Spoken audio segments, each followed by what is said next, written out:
Onto this watercolour of Beverley Minster. We've already done the oil. We've got quite a nice sky. It's the sky a little bit earlier on as this cloud effects come across.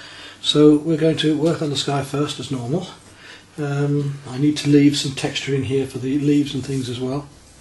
So we want the light of the clouds first. And to get that again, once again, I'm going to drop in clean water on top of my sky, right the way through to here, all the way up into there, right through here.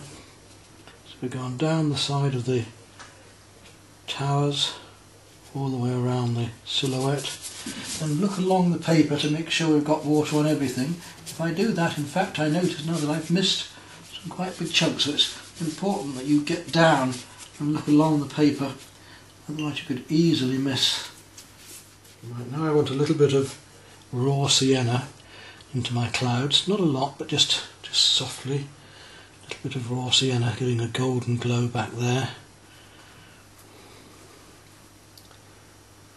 You had that for the oils as well, if you remember. In the end we had to put some orange in to get it more orange. Right up through that bit there and up into here as well. And then I'm going to want a little bit of pink coming into it.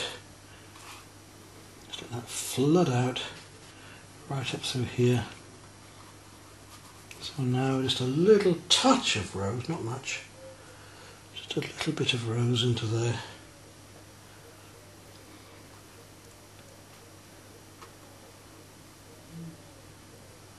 On the edges especially.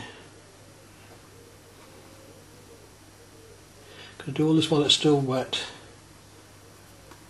Then we want to start mixing a bit of our greys, so a little bit of cerulean blue in this case, and a touch of burnt sienna, cerulean blue, burnt sienna, to give us our slight blue greys.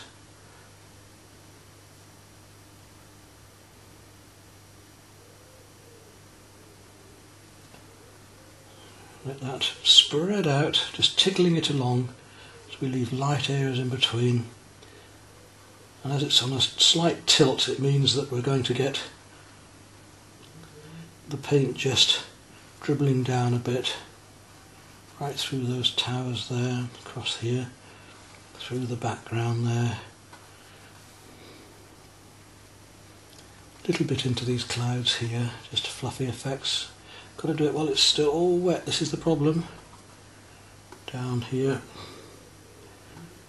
to the tower there, through. Now, having got those greys and that light coloured cloud, I want to use my turquoise. I'm going to come all the way around the top of that cloud with the turquoise there.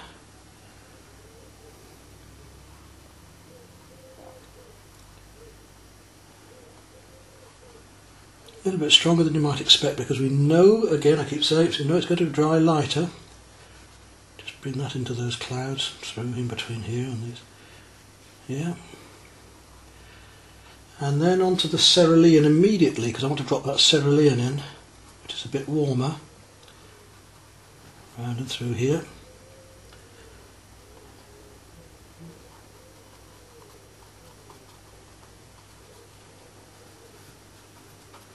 Letting that cerulean come right up and out into the paper. Some of that blue needs to come into the clouds a little bit here. I'm going to just drop a bit more down, right up through there, between these leaves, texturing a little bit to get the edge of the leaves here. So I've got the blue in between, going right up in little dots and dashes. Those leaves are going to come down through that later.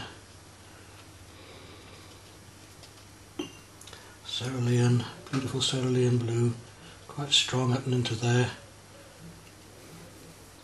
Still wet up there, look, this is what we want, it's harder edged here. But while it's still wet, let's get this colour blending together. right out into the edge of the cloud here. It's getting a bit dry there, we can't have that, we've got to have it still wet.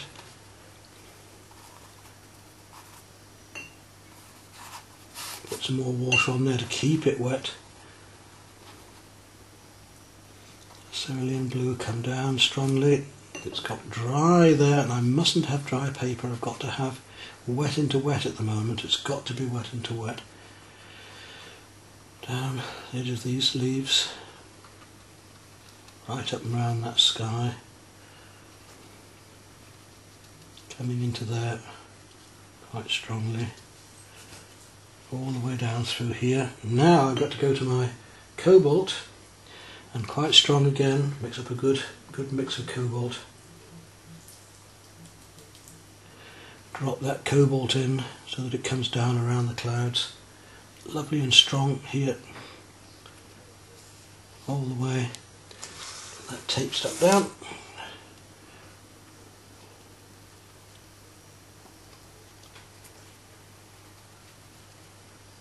It's going to fluff into these effects here. Call it fluffing in. Right up, all the way around there, coming down edge of the cloud through. Cloud effects down here, the way that warm comes into the blue down here, just coming into the cloud, should be soft.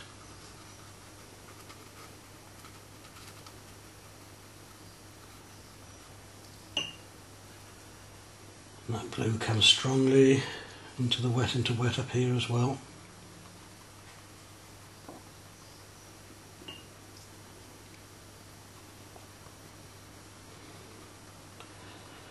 There's no reason that watercolour has to be dead.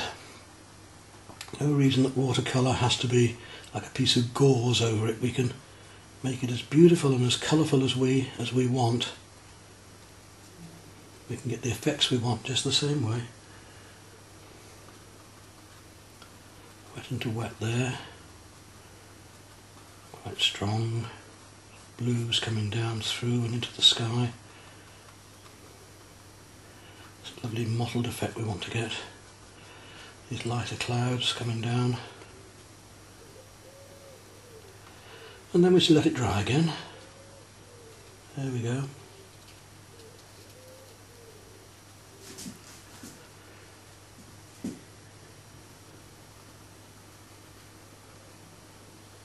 Get these stronger colours just at the edge of the cloud here. Coming up into there.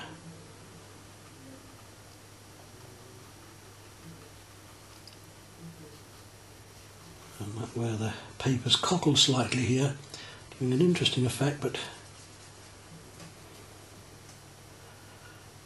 there we go.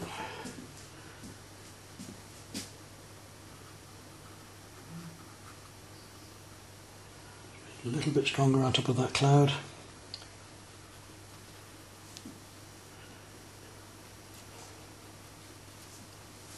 I'm just noticing that it's going rather lighter for me. I want to go a bit darker onto it, so I'm going to drop a bit more, this time ultramarine into it, just to get this sky a little bit stronger and more mottled.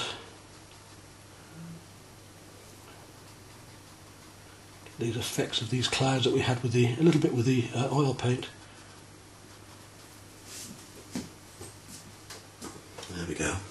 The watercolour sky is now dry, so I'm going to take some Aureolin yellow, my favourite yellows as you know, and we're going to paint in these lighter leaves here, and all over that bit with the yellow first of all, right through where these leaves go, to get the sunlight effects on these.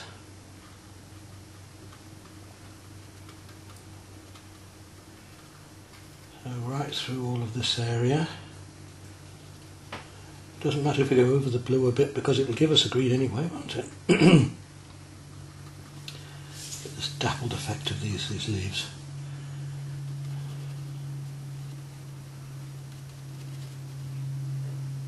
They come right down through the trees here and to here.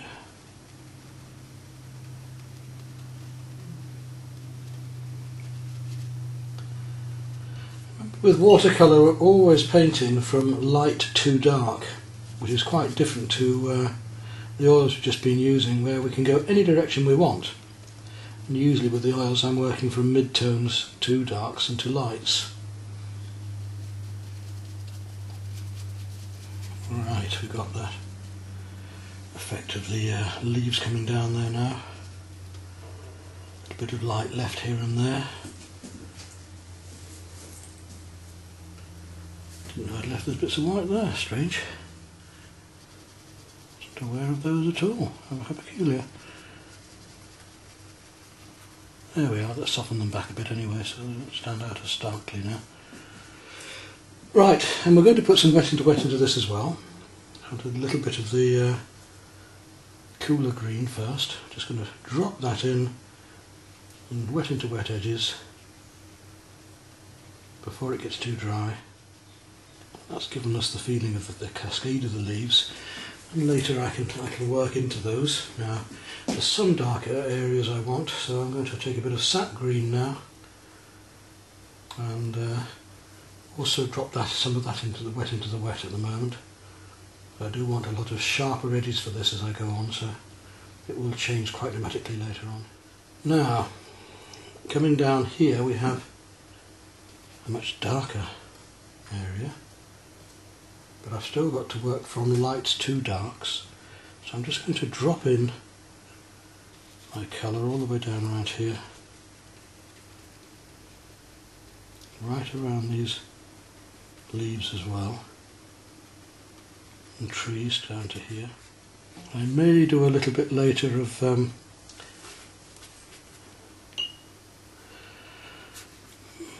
gouache, because I'd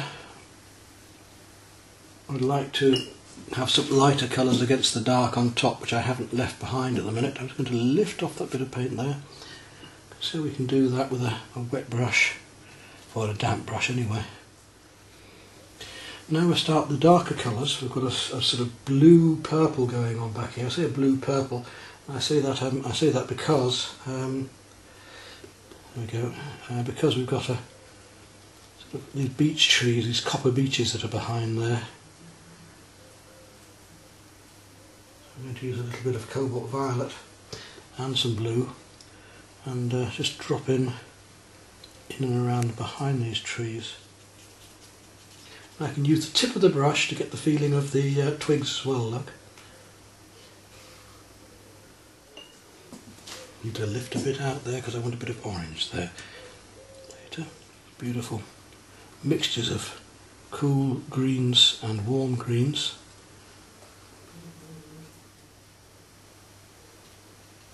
I'm adding a bit of burnt sienna into the blue now to get a slightly darker effect. Down into these leaves and let them spread out there. Again, we want this explosive quality of the trees going right through.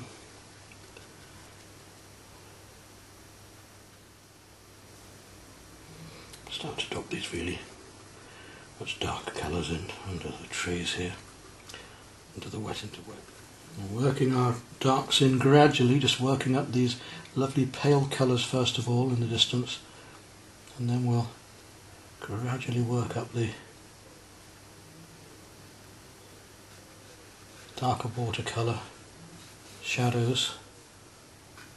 Soften those down a bit in the distance. So you can see how the watercolour is working in the reverse to the oil painting that we've just been doing. And the light leaves now start to get left behind as we do the darker areas in between. And there's our tree. Now I'm going to take a fine brush, come back to my burnt sienna and ultramarine, and just carefully, I hope, put in some of these thin branches that are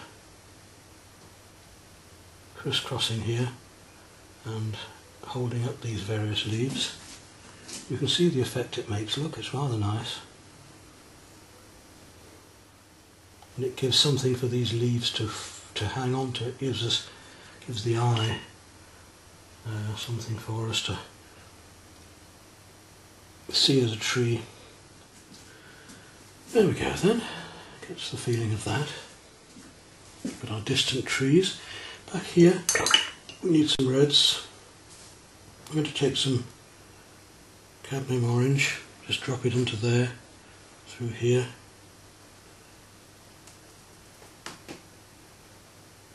It's fairly opaque, so I can afford to make it a little bit thicker over some of the bits of painting that I've maybe need to have. Some little bits of red as well. And then some bright red dropped into that to give the houses behind. That will be a bit cooler in places, so I'll take a little bit of the rose and we'll just drop in a bit of rose here and there. Right, I think we're about ready to go to the cathedral now and start on that. I think it's time to have a little go at the Minster. I'm going to start off with a little bit of the cobalt violet again. Just give it a very thin wash of that. Very thin wash of that cobalt violet with a little touch of blue into it. Be a bit stronger here. So cobalt violet with a little bit of cobalt blue. There we are, the same again on this one. And that cool colour also comes into shadow here. With a little bit more ultramarine and a tiny touch of burnt sienna. Comes down across there, shadow. See how quickly we can establish these colours.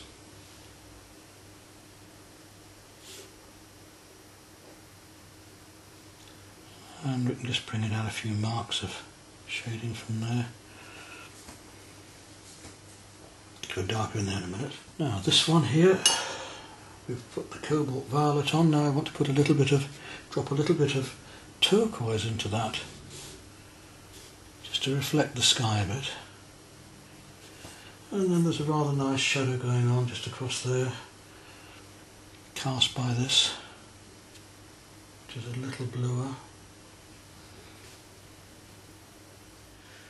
Now, the rest of it, the temptation would be to use yellow ochre, but I'm not going to. I'm going to take a bit of yellow ochre and some cadmium orange. I'm going to use that a bit more thinly on here because I want a slightly warmer, more orange look to these.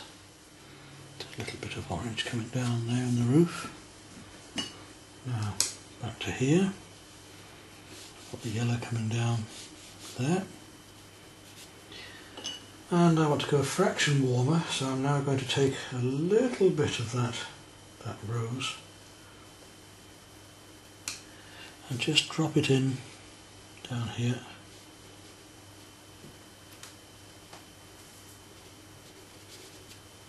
Same over this far side here.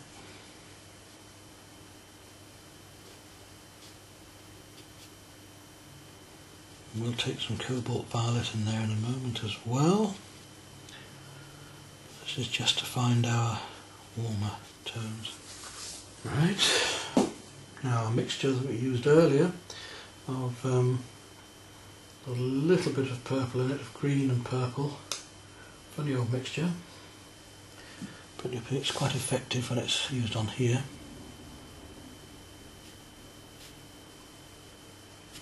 Not it too strong. I'm going to go back there a little bit and put a bit more cobalt blue into that. Just a little bit strong, that just glaze through there with that.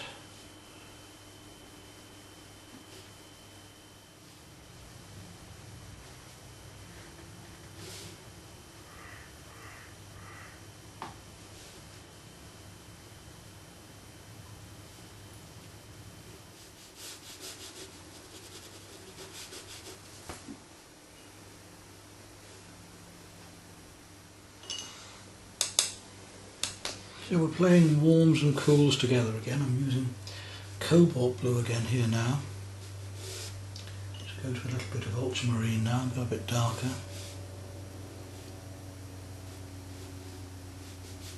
Down the cool side of the tower. Now take this down a bit more.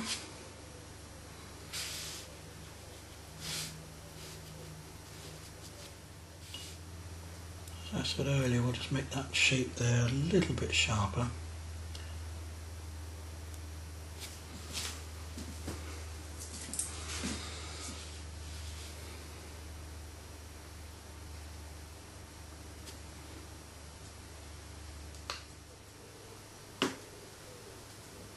Now, we need to find these windows.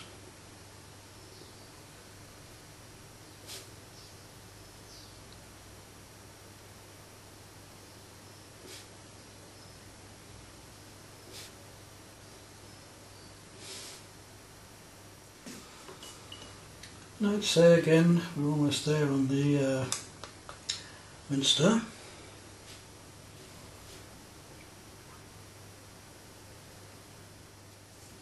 We'll just pull a few little colours down across here, just to show the roof angle, and then come back and use a bit of water on the brush just to soften those back in again. Don't want them too strong. So our Minster's almost finished there now. Don't do much more on that. Now I've got to come down to the grasses. Oh, I want to go back into here yet as well. The buildings themselves here, the houses have a little bit more work. Right, take my big brush, wash brush, paper down again, lifting a bit in the feet. For the base of this painting, I'm going to be using two rakes, my oval mop and a round. To start with the oval mop and just start to get some washes on, get the basic colours in. I'm going to take some raw sienna first of all and just go straight across the page with that. That's a bit of raw sienna.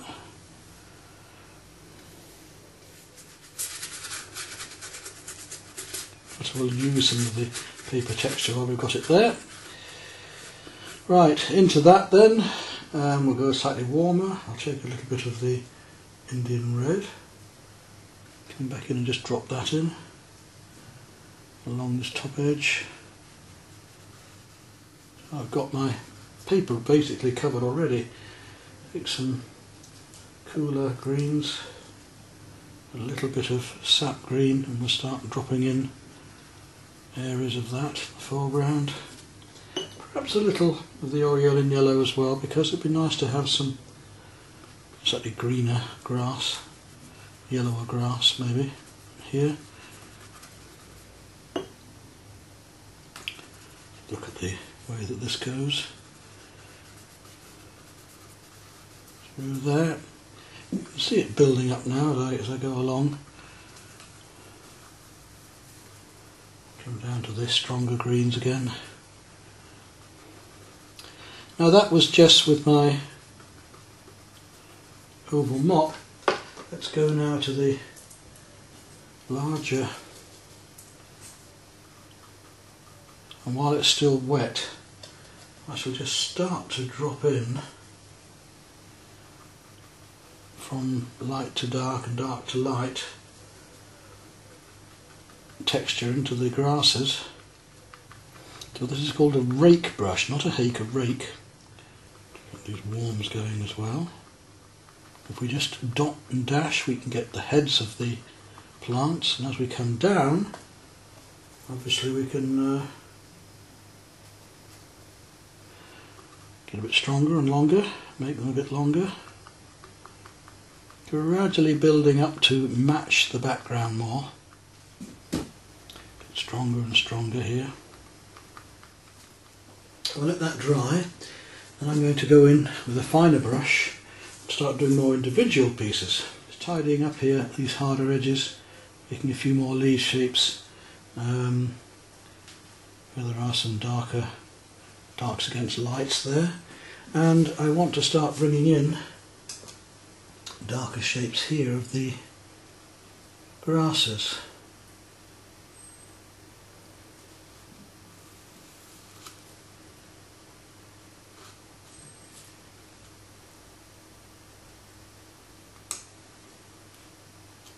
Which we can now start to indicate larger blades of grass just in the foreground here, which would be rather fun. And I'm going to use a bit of gouache in a minute to literally paint some lighter colours over. Just carefully flick through some stems of grass here. And you see this is a fairly opaque colour now that I'm using, this cadmium orange, so I can afford to paint it a little bit thicker on top of here. We can do little dots and dashes to indicate the idea of grass seeds and other things close to us here like this. Well, we're now on the final parts of this watercolour, and I'm just going to cheat a bit and show you how we can use a bit of white acrylic into it. And I haven't used this time masking fluid, so I'm having to use some white paint to put back in some whites and lights here. There's a sparkle that has disappeared since I painted watercolour over the whole thing. Gouache is another way, and it's probably slightly better because a good quality gouache is slightly thicker than this poor quality acrylic, in fact. But never mind, make do. You can see how I can just plonk in little indications of white to show that there are windows along the houses here. And just bring some light back into it that we've lost. Doesn't take a lot. And while I'm at the same thing, take a little bit of yellow and mix that with the white, and we'll just touch up one or two highlights in the foreground, I think, as well here.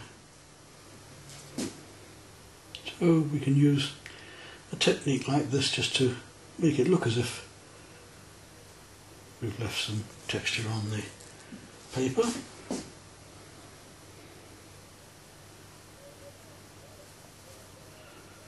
Various little bits of grasses and things. Just indications of other darker areas happening around in there, and a few little shadows just to finish off, and that's it, I think. Let's have a look at that. We'll have a think about it and see if that's enough.